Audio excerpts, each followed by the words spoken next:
Hi guys, I'm Aaron. So today I'm actually having a conversation with my friend Jaden.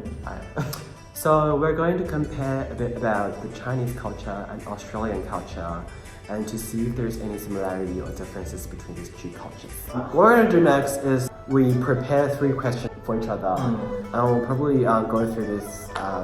So the first question that I got for you is how was your past experience working with Asian international students in a group project at the uni? That's a good question. There are a lot of international students in Australia, particularly here at Sydney Uni. But a lot of them are from China. I think 62% or something are from China. Oh, really? There are stereotypes, and most international students tend to be quite shy. At least that's the experience of most local students. I feel like most of the time, potentially the Chinese international could be a little bit shy to approach the local students. When I was in China, I was the international student. That's what I was studying at Beida, and it's a very nice school. And that was kind of scary because then I was the international student, and I didn't speak the language, the local language that well. So to try and speak Chinese to local Chinese students, it's scary. So I understand, I really understood after Were you shy? Were you shy? Were you saying you were shy? I was a little bit shy. I don't know, I feel at least I'm the kind of personality where I'm just I don't care.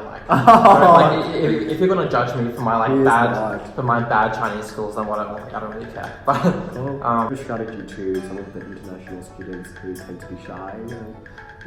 I think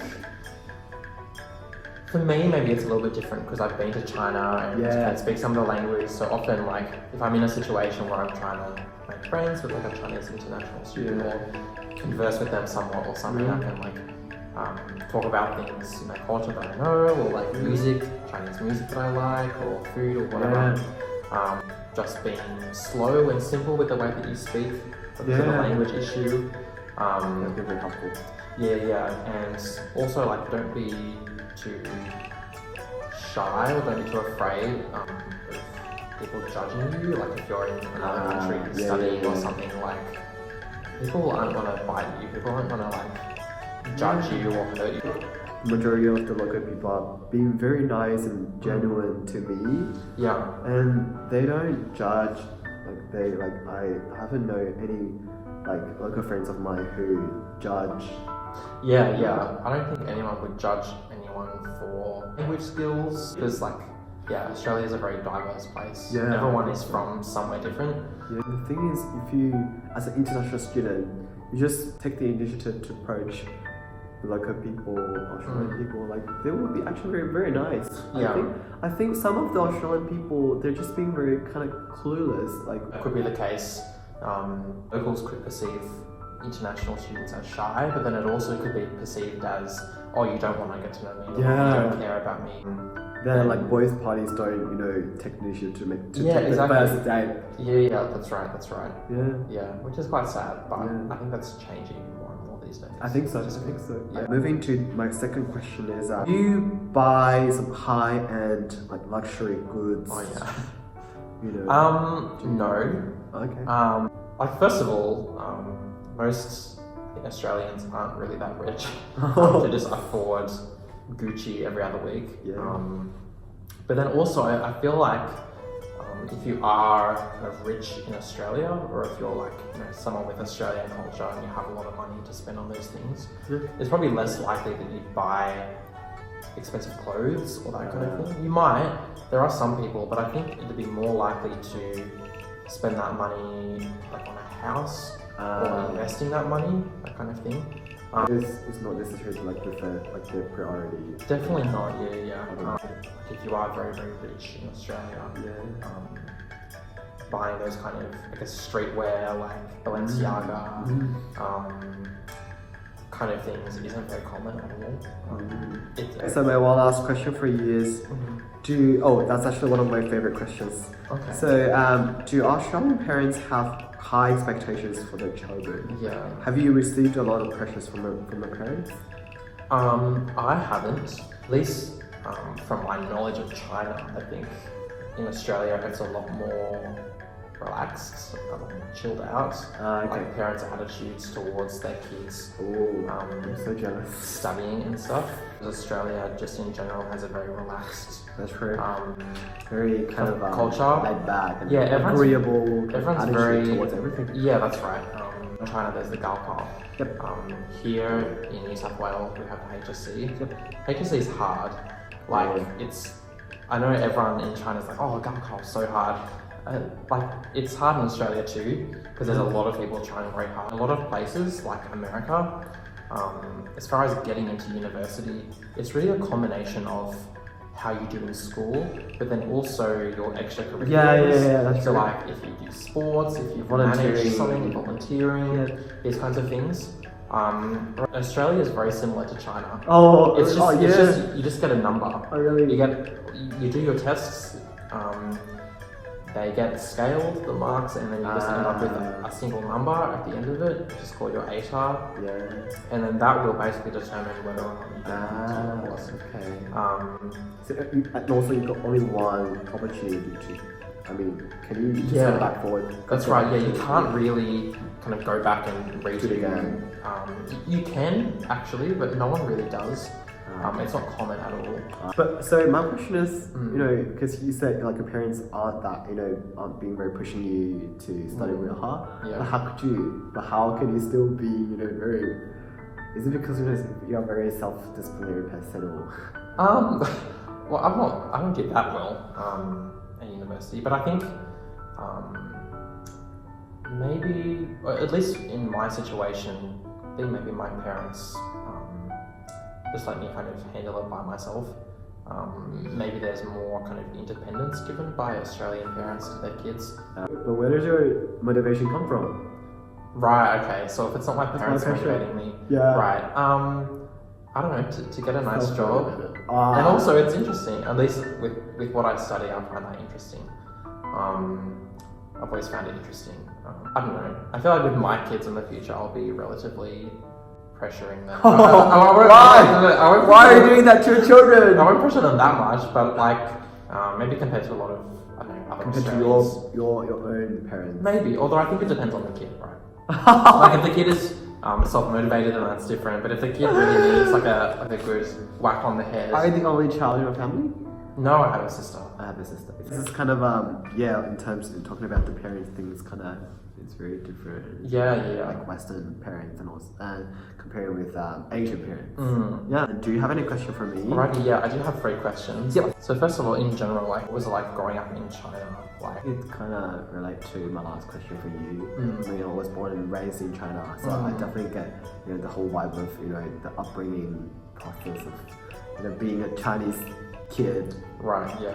And for me, I think parents are being there's kind of a very high standard, high expectation. Tiger parents could be like my dad is more like tiger parent, and if I can't achieve goal that he sets for me, he's gonna be very angry. Right. And I would say that's the majority of where my motivation come from is not to piss him off. Right. Yeah. Then I'm gonna have consequences. But on the other hand, they're not going to extremes. So what I'm trying to do is just to push me to the best that I can. If they see that I can't do this, they wouldn't really force me to do the thing I don't want. Western parents in general would can maybe expect more independence. Yeah. It's like, do you kind of get to university level, or definitely once you leave home, if you're studying a degree, then you're expected to pay for that yourself.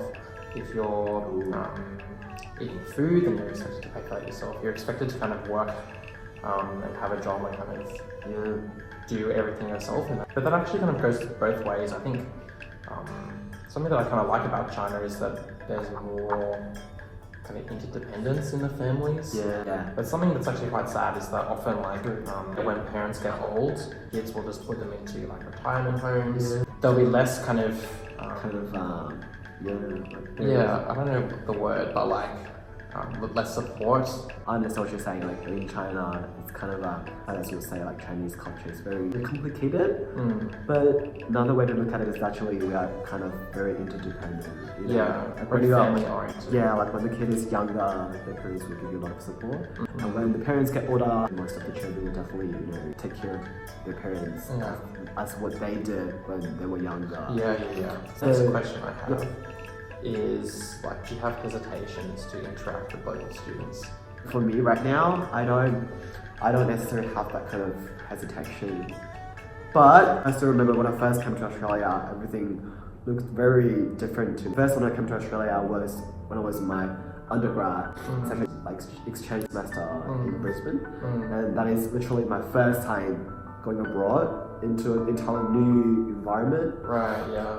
Even Chinese education goes like we put a lot of effort in English learning, but coming to Australia, especially coming to Brisbane, which is, I feel like Brisbane could be more, Australian. Yeah. So back in the days when I was in Brisbane, it's actually quite hard for me to understand what people are talking about, and also they actually.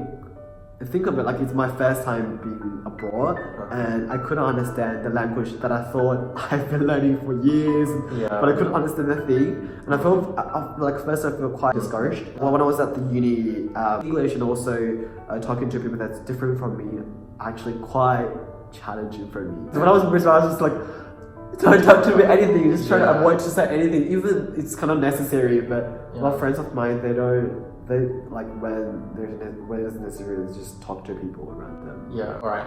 Third question was, food. Do you prefer like the more Western food here? Do you prefer the more Asian food here? Asian food. I can agree, to be quite honest. Oh really? Yeah. It really depends on what kind of Western food we're talking about. If we're talking about some fast food, like some burgers, chips, Macca's, Macca's is actually a very Australian thing. Yeah. And also, or we're talking about steak. So for me, but generally, even Mexican food, like burrito, that thing. So generally, I'm not a Western food big fan. Like one particular thing that I love about Asian cuisine and food is that Asian food has more the kind of sauces that's more. You're going to say flavor. I know. Like layers. Yeah. To my taste, to my liking. Yeah. I'm growing up having a lot of Asian food, particularly Chinese food. Yeah. So I'm very used to sauces and also the way they cook.